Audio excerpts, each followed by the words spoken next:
Cosmos जो है, जो हमेशा से था, जो हमेशा रहेगा।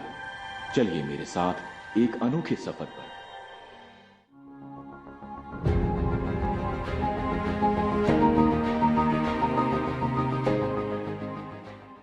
एक पीढ़ी पहले एस्ट्रोनॉमर कार्ल सेगन हमारे जैसे लाखों लाख लोगों को विज्ञान द्वारा खोजे गए ब्रह्मांड के एक रोमांचक सफर पर ले गए थे। ब्रह्मांड का नजारा विज्ञान की नजर से। चलते हैं दोबारा उसी सफर पर।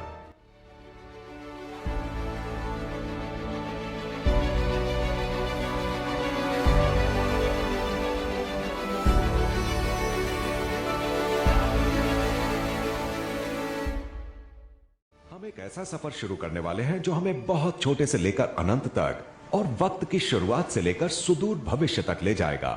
इस सफर में हम आकाश गंगाओं, सूर्यों और दुनियाओं को देखेंगे। स्पेस टाइम की ग्रेविटी वेव्स पर तैरेंगे। आग और बर्फ में रहने वाले जीवों से मुलाकात करेंगे। कभी ना मरने वाले तारों के ग्रहों को तलाशेंगे। सूर्य जितने बड़े एटम्स और एटम जितने छोटे ब्रह्मांड की खोज करेंगे। कॉस्मोस की कहानी हमारी अपनी कहानी भी है। किस तरह शिकार करके गुजारा करने वाले इंसान की दिलचस्पी तारों तक पहुंच गई। इस सफर के लिए हमें कल्पना की जरूरत पड़ेगी, मगर कल्पना करने भर से काम नहीं चलेगा, क्योंकि कुदरत की हकीकत इस कदर बेमिसाल है जिसकी कल्पना करना भी मुश्किल है। यह सफर मुमकिन हो पाया है क्योंकि सदियों तक खोज करने वाले कुछ आसान से नियमों को मानते रहे। किसी भी नए विचार को प्रयोग करके देखना, खरे उतरने वाले विचार पर आगे बढ़ना, नाकाम रहने वाले विचार को छोड़ना, सबूत जहां ले जाएं वहां जाना और लगातार सवाल उठाना। इन कायदों को मानेंगे तो ब्रह्मांड आपका है। अगर हमें कॉस्मोस में बहुत दूर तक जाना है तो हमें अपना कॉस्मिक एड्रेस मालूम होना चाहिए, और यह उस पते की पहली लाइन है। हम अपने अब तक के इकलौते घर यानी पृथ्वी से दूर कॉस्मोस की गहराइयों को खंगालने निकल रहे हैं। हमारे सबसे नजदीकी पड़ोसी चांद पर न तो आसमान है, न समंदर और न जिंदगी, सिवाय कॉस्मोस में हुई उथल पुथल के निशानों के। हमारा तारा सूर्य हमें हवा, रोशनी और जिंदगी की तमाम सहूलियतें देता है। सूर्य के इर्द गिर्द ही समूचा सौर मंडल चक्कर काटता है, और इसकी शुरुआत होती है बुध से। इसके बाद है बादलों से ढका शुक्र, जहां ग्रीन हाउस गैसों की वजह से ये एक किस्म का नर्क बन गया है। मंगल, जो तकरीबन उतना ही बड़ा है जितनी पृथ्वी। मंगल और बृहस्पति की कक्षाओं के बीच कुछ पत्थरनुमा एस्टेरॉइड्स सूर्य का चक्कर लगाते हैं। 4 बड़े और दर्जनों छोटे चंद्रमाओं वाला बृहस्पति अपने आप में एक सौर मंडल की तरह है। सौर मंडल के सारे ग्रह मिला दें तब भी ये मास के हिसाब से उनसे ज्यादा ही बैठेंगे। बृहस्पति पर ये जो बड़ा सा लाल धब्बा दिख रहा है, ये असल में यहां सदियों से चल रहा तूफान है, और आकार में हमारी पृथ्वी से 3 गुना बड़ा है। हमारे सौर मंडल का सबसे खूबसूरत ग्रह शनि है, जिसके चारों ओर अनगिनत बर्फ के गोले रिंग की शक्ल में चक्कर लगाते हैं। बर्फ का हर गोला एक छोटे चांद की तरह है। यूरेनस और नेपच्यून सौर मंडल के सबसे बाहरी ग्रह हैं, जिनके बारे में पहले पता नहीं था। टेलीस्कोप के आविष्कार के बाद ही इनकी खोज हुई थी।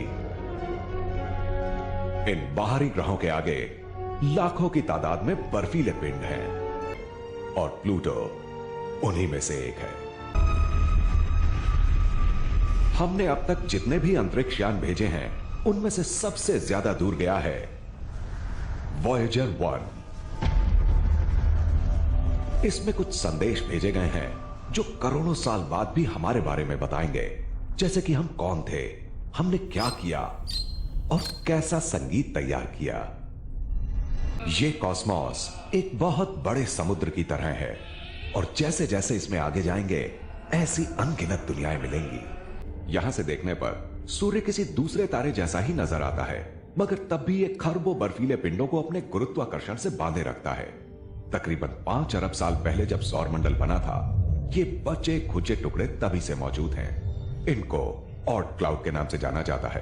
पहले कभी किसी ने इनको नहीं देखा था, और देखते भी कैसे, ये छोटे छोटे टुकड़े आपस में उतनी ही दूर हैं जितनी पृथ्वी और शनि के बीच की दूरी है। धूमकेतुओं का ये बड़ा सा बादल सौर मंडल को चारों ओर से घेरे है और ये कॉस्मोस में हमारे पते की दूसरी लाइन है। दूसरे तारों के भी ग्रह होते हैं, ये हमें कुछ दशकों पहले ही पता चला है, मगर अब हम अच्छी तरह जानते हैं कि तारों के मुकाबले ग्रहों की संख्या बहुत ज्यादा है। इनमें से तकरीबन सारे ग्रह पृथ्वी से बहुत अलग हैं और वहां हमारी तरह जीवन नहीं है। मगर जीवन के बारे में हम क्या जानते हैं? अब तक हमें एक ही तरह के जीवन का पता है, पृथ्वी जैसे जीवन का। कुछ दिखा आपको? खाली अंतरिक्ष है ना? इंसान की आंखें ब्रह्मांड की रोशनी का एक मामूली सा हिस्सा ही देख पाती हैं, मगर विज्ञान हमें वो भी दिखा सकता है जो आंखें नहीं देख सकती। इंफ्रारेड एक ऐसी रोशनी है जो नाइट विजन गॉगल से ही दिखाई देती है। इस अंधेरे को इंफ्रारेड सेंसर से देखा जाए तो ये नजर आएंगे रोग प्लैनेट, बिना सूर्य वाली दुनिया। हमारी गैलेक्सी में ऐसे अरबों ग्रह हैं जो अंधेरे में चक्कर काटते रहते हैं। इनका कोई परिवार नहीं है। जब इनका अपना सौर मंडल बन रहा था, उस वक्त हुई उथल पुथल में कहीं पीछे छूट गए। रोग प्लैनेट यानी आवारा ग्रह का बीच वाला हिस्सा पिघला होता है और सतह बर्फीली होती है। हो सकता है इन दोनों के बीच पानी के अथाह समुद्र हों। इंफ्रारेड से आकाशगंगा ऐसी दिखती है। इसकी हर डॉट एक तारा है, जो चमक नहीं रही वो भी। इसमें कितने तारे होंगे, कितनी दुनियाएं होंगी और कितनों पर जिंदगी आबाद होगी। इस तस्वीर में हम कहां हैं? वो पीछे को छूटता बाहरी हिस्सा दिख रहा है ना, हमारी पृथ्वी वहीं है, आकाशगंगा के केंद्र से 30,000 प्रकाश वर्ष दूर। मिल्की वे आकाशगंगा कॉस्मोस में हमारे पते की तीसरी लाइन है। इस वक्त हम अपने घर से 1 लाख प्रकाश वर्ष दूर आ चुके हैं, यानी धरती से रोशनी को हम तक पहुंचने में 1 लाख साल लग जाएंगे, जबकि रोशनी की रफ्तार सबसे तेज होती है। ये एंड्रोमेडा का ग्रेट स्पाइरल है, हमारे पड़ोस की आकाशगंगा। इन 2 बड़ी गैलेक्सीज और आसपास की छोटी गैलेक्सीज को कहते हैं लोकल ग्रुप। यहां से तो हमें अपनी गैलेक्सी नजर तक नहीं आ रही। यह हजारों वर्गो सुपर क्लस्टर में से एक है। यहां से देखने पर जो भी हमें नजर आ रहा है, छोटी से छोटी डॉट भी सब आकाशगंगाएं हैं। हर आकाशगंगा में अरबों सूर्य और न मालूम कितनी दुनियाएं होंगी। इसके बावजूद यह वर्गो सुपर क्लस्टर पूरी सृष्टि का एक बहुत ही छोटा सा हिस्सा है। यही वो ब्रह्मांड है जिसके ओर छोर का कोई पता नहीं, जिसमें अरबों खरबों आकाशगंगाएं शामिल हैं। ये कॉस्मोस में हमारे पते की आखिरी लाइन है फिलहाल के लिए। ब्रह्मांड जिसे देखा जा सकता है, इसका क्या मतलब है?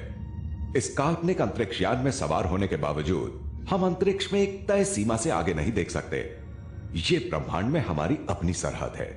इस सरहद के पार जो ब्रह्मांड है वो हमारी पहुंच से बहुत दूर है। इसका प्रकाश हम तक पहुंच पाता, इसके लिए ब्रह्मांड के 13.8 अरब साल का इतिहास काफी नहीं है।